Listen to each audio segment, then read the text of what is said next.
வணக்கம் நண்பர்களே! சிவா, அயலி சீரியல் செம பரபரப்பா போயிட்டு இருக்குன்னே சொல்லலாங்க. பரபரப்பான கட்டத்தில நம்ம வர்மா வந்து செலியன்ட்ட இருந்து மினிஸ்டர் அடைக்கலத்தோட ரகசியத்த தெரியறதுக்கு அவங்க பொண்ணு பாவை பாப்பாவ வந்து பழி வாங்கணும். பாவைய வந்து கொன்னா இவன் வந்து அந்த உண்மைய அந்த பொண்ண கொன்னுருவேன் அப்படின்னு வந்து மிரட்டுனா உண்மைய கக்க வச்சிடலாம் அப்படின்னு வந்து செலியனுக்காக வந்து ரகசியத்தை அறிய பாவை பாப்பாவ கடத்துறாங்க. இந்த விஷயத்த வந்து தெரிஞ்சுக்கிட்டாங்க நம்ம சிவாயும், அயலியும்.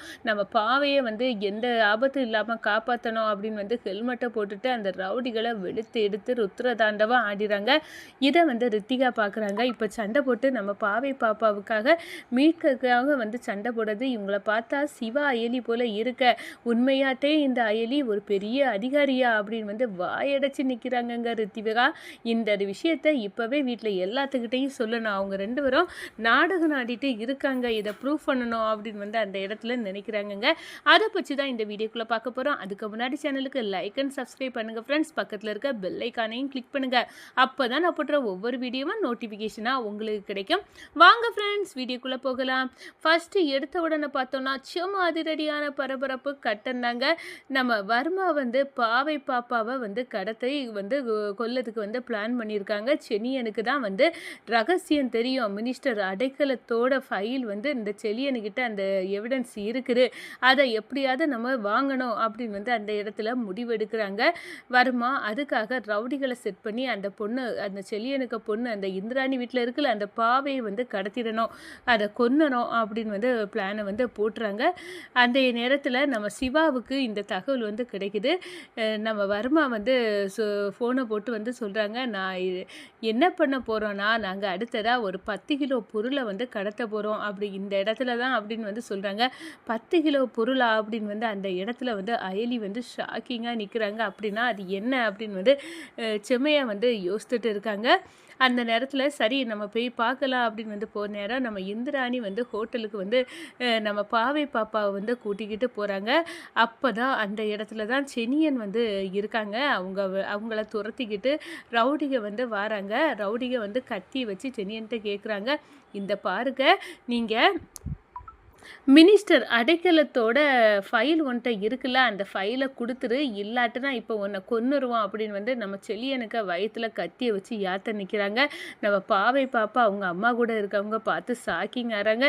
என்ன இப்படி வந்து நம்ம குடும்பத்தோட ஜாலியாக ஹோட்டலுக்கு வந்து சாப்பிடலான்னு வந்து இருந்தா, இங்கேயும் வந்து இவன் தொந்தரவு பண்ணனா, ஆனால் இவனை வந்து கொல்லதுக்கு ஆட்கள் ஏகப்பட்ட பேர் இருக்காங்க. இப்போ என்ன ஆச்சு, என் பொண்ணு வேற இருக்காளே அப்படின்னு வந்து நினைக்கிறாங்க. நினைக்கிறதுக்குள்ளே நம்ம பாவை பாப்பா நம்ம அப்பாவுக்கு வந்து இப்படி கத்தியை வச்சு குத்த போகிறாங்க. இவங்க யார், நம்ம அப்பாவை வந்து ஒன்றும் செய்யக்கூடாது அப்படின்னு வந்து நினைக்கிறாங்க. ஓடி போய் வந்து தடுத்துறாங்க.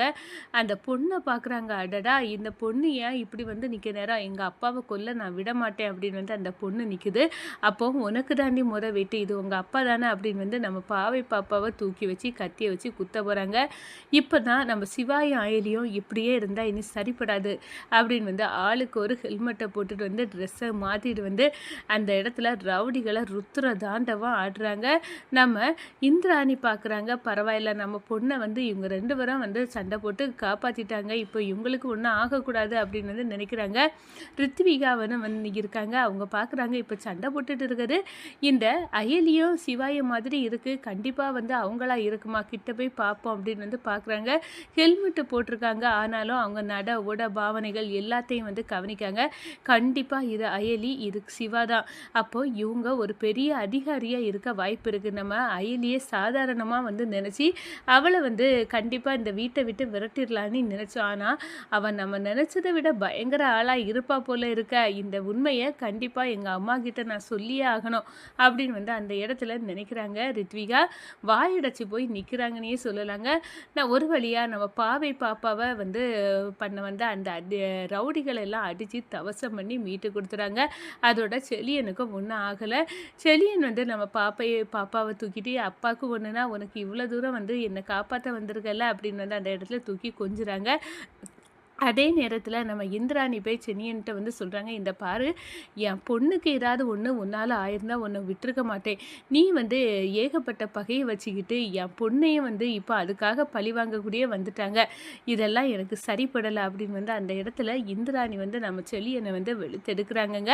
அதோட பார்த்தா நம்ம இந்த செலியன் வந்து ஒரு முத்தத்த வந்து நம்ம பாவி பாப்பாக்கு குடுத்துட்டு, "நீ வந்து உங்க அம்மா கூடயே இரு" அப்படின்னு வந்து போயிறாங்க. அங்க இருந்த ஹோட்டல்ல இருந்து எனக்கு மூடே சரியில்ல. இப்ப என் பாவி பாப்பாக்கு ஏதாவது ஒண்ணு ஆயிருந்தா என்ன ஆகும்? அப்படின்னு வந்து அந்த இடத்துல இருந்து கிளம்பி குடும்பமா மொத்த குடும்பமும் வீட்டுக்கு வராங்க. ஆனா, நம்ம ரித்விகா மனசுல சிவாயும், அயலி தான். அவங்க கண்டிப்பா அவங்கள்ட்டயே கேட்டுறணும். அவங்க வரட்டும் அப்படின்னு வந்து காவல் இருக்காங்க. ஒரு வழியா நம்ம சிவாயும், அயலியும் வந்து வாராங்க. அப்போ நம்ம ரித்விகா எழும்பி, "என்ன இவ்வளோ நேரம் இந்த பாவி பாப்பாக்காக வந்து சண்டை போட்டது நீங்க 2 பேரும் தானே நிச்சயமா எனக்கு நல்லாவே தெரிஞ்சுட்டு. நீங்க 2 பேரும் தான். நாங்க இல்ல, நீ வேற யாரையோ பார்த்துருப்பா. பாவி பாப்பாவ நாங்க வந்து பார்க்கலையே!" அப்படின்னு வந்து அந்த இடத்துல சொல்றாங்க. "சும்மா நடிக்காத அயலி. உன்ன பத்தி எல்லாமே எனக்கு தெரியும். நீனும் சிவாயும் சேர்ந்து தான் வந்து அந்த ரவுடிகள வந்து அடிச்சது. நான் நல்லா கவனிச்சேன்." அப்படின்னு வந்து சொல்றாங்க. "அப்படி எதுவுமே நடக்கல ரித்விகா. எல்லாம் உன்னோட கற்பனை தான்." அப்படின்னு வந்து நம்ம அயலி வந்து சொல்லுறாங்க. "நடிக்காதடி, உன்னை கூடிய சீக்கிரம் கையும் களவுமா எதுக்காக இந்த வீட்ல வந்து நுழைஞ்சிருக்கியேன்னு உள்ள ரகசியத்தை நான் கண்டுபிடிப்பேன். கையும் களவுமா நான் இந்திராணி கிட்ட உன்னை சிக்க வைப்பேன்டி. அதுக்காக தானே நான் இருக்கேன்." அப்படின்னு வந்து அந்த இடத்துல வந்து இந்திராணிட்ட நம்ம எப்படியாவது மாட்டி விடணும் இந்த அயலிய அப்படின்னு வந்து நினைக்கிறாங்க ரித்விகா.